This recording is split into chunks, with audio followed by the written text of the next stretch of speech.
Hello दर्शक बंधु good morning. जय माँ पाटणेश्वरी, जय माँ समलेई। दर्शक बंधु आपण मानकर प्रिय चैनल तृप्ति प्रधान संबलपुरी ब्लॉग चैनल को आपण मानक ढेर सारा स्वागत। तो चलतु भिडियोटी को स्टार्ट करवा। वीडियो को संपूर्ण भाव में देखु बुझीपारे। कुरुक्षेत्र प्रांगण कौरव और पांडव माने युद्ध पाई प्रस्तुत हो रही। रणभेरी बाजिबा मात्रे उभय पक्ष युद्ध रे लिप्त रहिबे, सेथिपाई प्रतीक्षा। एही समय एक अद्भुत घटना घटिला। युधिष्ठिर रथरु ओह्लाई चाली चाली कुरुसेनांक आड़कू अग्रसर हेले। यह देखि भीम, अर्जुन, नकुल, सहदेवंक सह पांडव पक्षर वीर माने प्रमाद गणिले। श्रीकृष्ण मध्य यह देखुथिले। पांडव भाई मानंक मनरी थिबा द्वंद्व को हृदयंगम करी एहाकू दूर करने जाई श्रीकृष्ण कहिले, युधिष्ठिर धर्मराज, धर्मानुसारे से कार्य करी थांती। वर्तमान मध्य से धर्मानुसारे कार्य करने को जाउछंती। एणु से नहीं चिंता करिबा किछि कथा नुहे।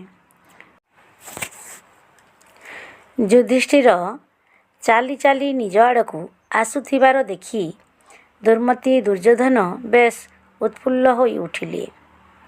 से भाविले बधुए युधिष्ठिर तांकर विशाल सैन्य बाहिनी को देखि भयभीत होई शरण भिक्षा करने आसुछंती। युधिष्ठिर पितामह भीष्मंक निकट को गले। तांकू प्रणाम करी कहिले, पितामह, मो आपणक विरुद्ध रे युद्ध करने कथा चिंता करी हतोत्साहित होई पड़िछि। आपणक आज्ञा और आशीर्वाद बिना युद्ध करिबा मो पक्षे संभव नुहे। दया करी मते आज्ञा दियंतु और आशीर्वाद करंतु। भीष्म आनंदित होई कहिले, धर्मराज युधिष्ठिर, तुमे तुमर धर्म निष्ठार सह पालन करुछ। जदि तुमे आशीर्वाद और आज्ञा प्रार्थना करि न थांत तेबे तुमर पराजय निश्चित भावे होई थांता। किंतु तुमे मते प्रसन्न करि देइछ। तुमे विजयी हो मो प्रतिज्ञाबद्ध ओ कौरवंक अन्नरी प्रतिपालित। तेणु मु तुम विरुद्ध रे अवश्य युद्ध करिबी। तेणु तुमे तुम सपक्ष रे युद्ध करिबा बिना तुमे जहा चाह से बर मते मागी पारो। युधिष्ठिर नम्रतार सहित कहिले, पितामह, आपण इच्छा मृत्युर वरदान पाइछंती। आपण को पराजित करिबा असंभव। ए क्षेत्र रे विजय किपरि हेबो?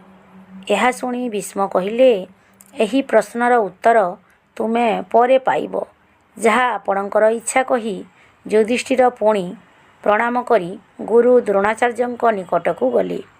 गुरु को प्रणाम करी युद्ध निमंते अनुमति प्रार्थना कली एवं यह सहित द्रोणाचार्य को किपरि परास्त करि पारिबे से उपाय पचारिले।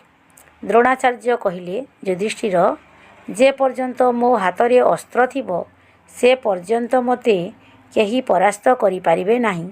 किंतु जदि विश्वसनीय व्यक्तिंक द्वारा कौनसी अप्रिय संवाद शुणी मो अस्त्र त्याग करे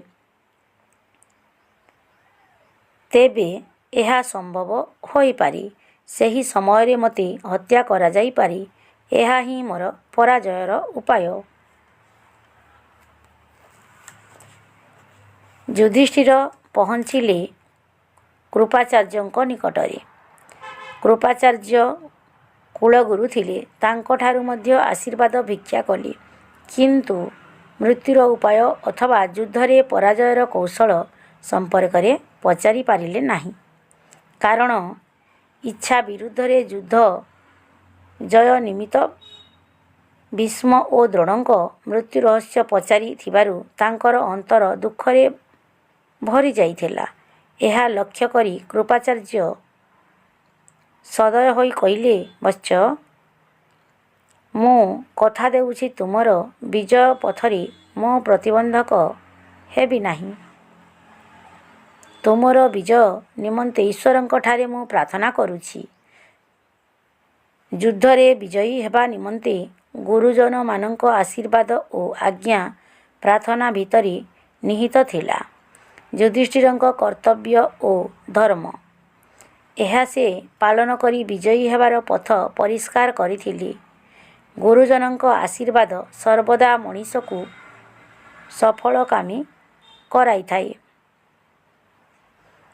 ବୁଦ୍ଧି ଦ୍ୱାରା ସାଧିତ ହୋଇପାରେ, ତାହା ଶସ୍ତ୍ର ପରାକ୍ରମ ଦ୍ୱାରା କେବେ ହେଲେ ସାଧିତ ହୋଇପାରେ ନାହିଁ।